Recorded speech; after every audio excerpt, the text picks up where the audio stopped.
Okay, in the previous video with this equation we derived this by using the Curie law, where the magnetization is Ch over T. C is the Curie constant, H is the external magnetic field, and T is the temperature, which was for the paramagnetic material. Similarly, for ferromagnetic material,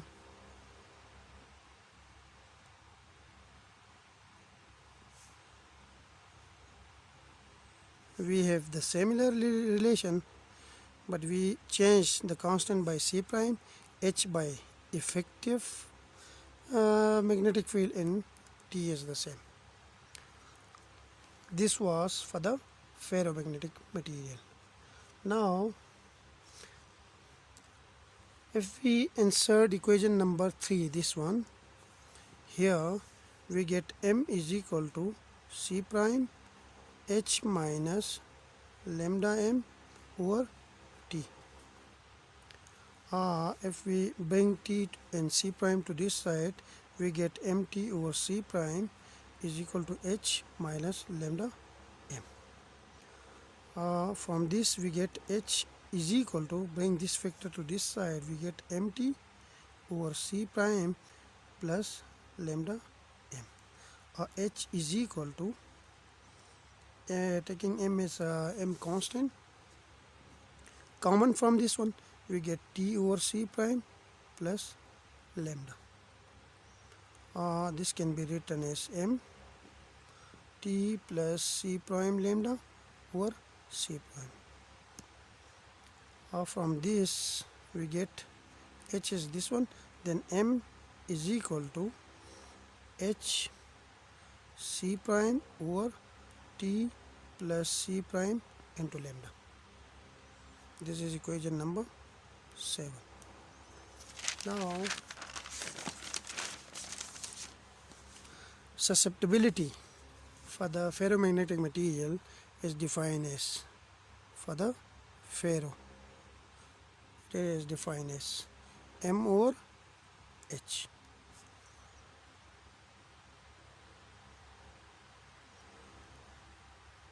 Susceptibility will be equal to, M is already has a value which is given by equation number 7, which is here. So putting this value here, we get susceptibility is equal to H C prime over H T minus C prime lambda. H cancel with H, so susceptibility for the ferromagnetic material is equal to C prime over T minus C prime lambda. Now we let C prime lambda is equal to Tc. Then susceptibility for the ferromagnetic material will becomes equal to C prime over T minus Tc, where Tc is known as, where Tc is equal to C prime lambda and is called Curie temperature.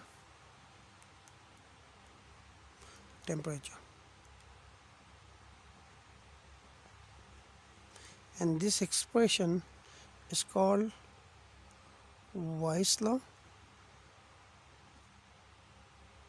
or Curie-Wisse law.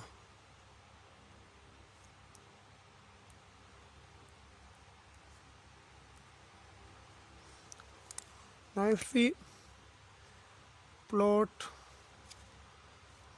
this, susceptibility with respect to temperature, we get a relation like this.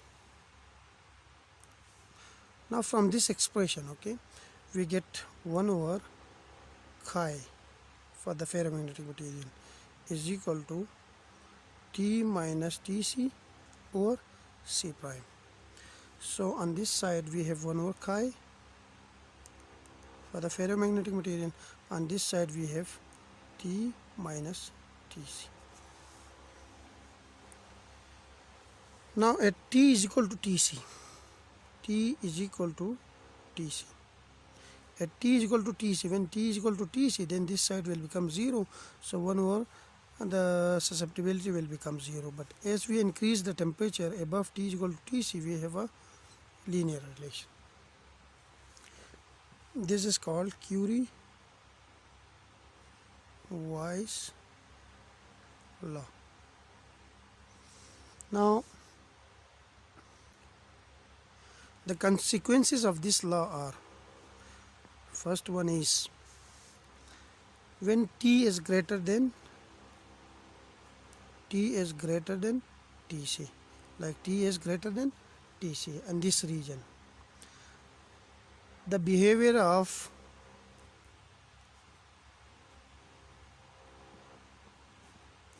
susceptibility is like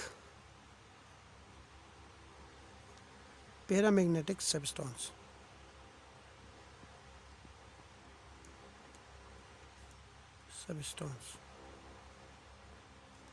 And chi is positive. When T is equal to, the second is, chi is always positive when T is greater than Tc. When T is equal to Tc, then chi is equal to infinity. 1 over chi is equal to 0, then 1 over chi is equal to 0 and chi is equal to infinity. This implies that the spontaneous magnetization balances the thermal agitation. This implies that spontaneous magnetization balance the thermal agitation.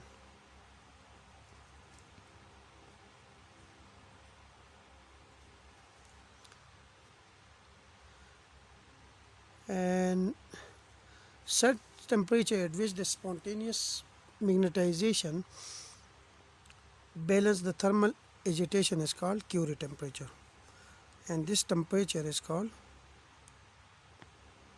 Curie temperature.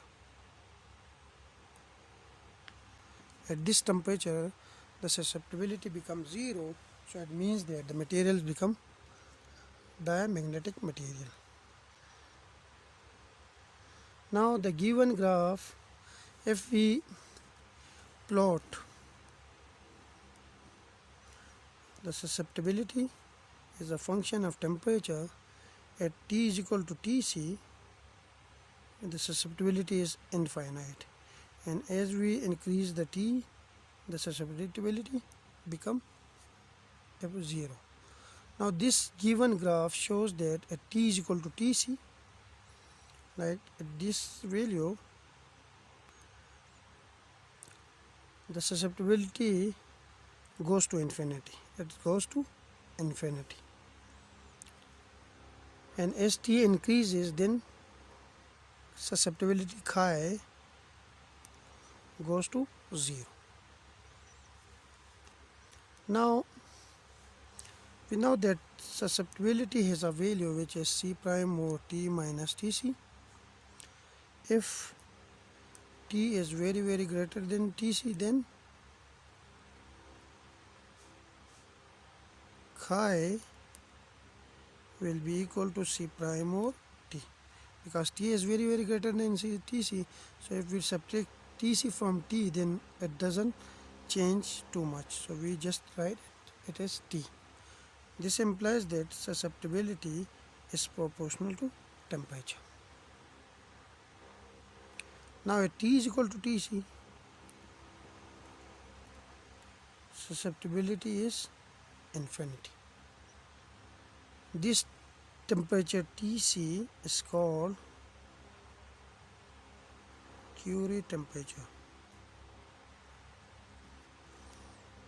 This was all about Wisse theory of ferromagnetic material.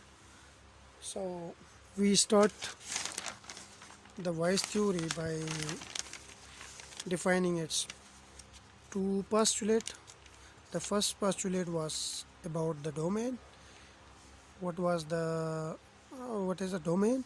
A domain is a region where a group of atom a group of atom uh, group of atom present in that region where the magnetic dipole moment of all the atoms are parallel to each other. And this domain, we have the size of the domain is 10 raised to power minus 8 to 10 raised to power minus 12 centimeter cube, and there are 10 raised to power 9 to 10 raised to power 15 atoms. Now each domain has a net magnetic dipole moment, but the net dipole moment of this domain is different from this one. This domain has a direction this one, this domain has a direction this one.